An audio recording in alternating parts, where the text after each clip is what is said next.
sheets, and this iron sheet right here, I cut it down and I applied a permanent magnet within it. So there's a solid state permanent magnet inside here. I wrapped each one of these with 200 turns. These are 200 turns and alongside coupled bracketed with a permanent magnet and an iron sheet. This sheet right here surface is aluminum. What I did was I separated the parts in patches being permanent magnets, and then what I did was I linked them together, coupled on one armature as far as a screw and a bolt, so I can allow it to move and to be separated from these parts. However, it's on to a solid surface that has not been cut or divided. So the side here, so I just drew it out with my hands, and didn't use no ruler and anything. I just drew it with my hands. So the parts and segments that I'm going to cut is from here, and I'm going to go around here and cut down here. I'm going to use the grinder. Also, once I cut down here, go around here, I'm going to cut into here and cut over here. So certain parts and sectionals are going to be separate from one another. This part right here should be separate from this part here. So this part right here is the only proportion.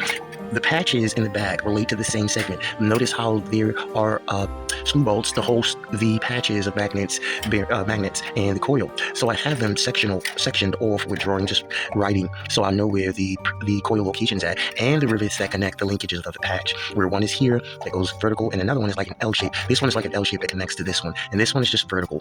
This patch is just a long rectangle with a filament, with a permanent magnet filament, and it has a series of coils this way. So it's within metric range of the part segment section area. So when I do cut it down, it should have the coil bearings for diamagnetic suspension. However, I might be adding more currents over here. Now, I know that this is a latch part for this curved part, so it doesn't have to stay there. Now, I don't want the magnets exposed, so I do want to cover them. And I think that I'm going to patch it up with something like a foil to cover the area. Now, the microwave is supposed to push the aluminum forward. However, if the aluminum was horizontal, it would actually move away the coil from the presence. Now, you have not seen any metal wine coil. However, because it's fixed onto a surface of metal, this iron right here, like belts it, buckles it in like a bracket, is iron itself, thus bearing a permanent magnet, so it does stick.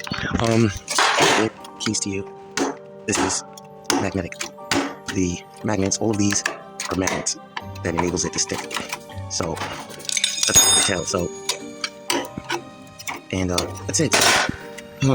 I'm gonna add more coils down here and add a bracket so that I have a latch part, which all will help repulse it forward or to move it backwards, as the coil will escape from the magnetic field. If I wanted to move it forward, I would have to put a copper sheet in the frontal to allow the copper sheet to escape from the phase aluminum sheet.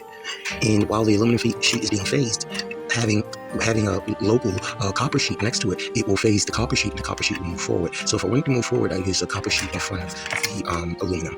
Now, if I wanted to move it backwards, I would leave just the aluminum and the coils actually in the back like this. So it would move it actually backwards, where the coils will escape backwards moving this direction. So now I didn't want to use heavy metals to increase inertial mass, and I needed a repulsive force to assist in the repulsive force. Obviously, it doesn't need that much energy or repulsive energy in order for the magnets to try to escape, but it does need a lot of energy when it comes to aluminum to escape from the electromagnetic field.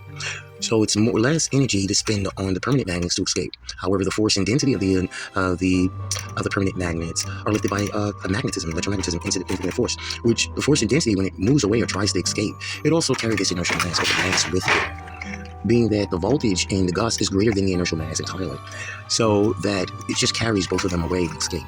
So being that these coils are 200 turns, which are more turns than a conventional motor, anywhere from a drill or a motor powered drill, whereas the stator it's less turns than that's another nosy drill, which is less turns than these turns here.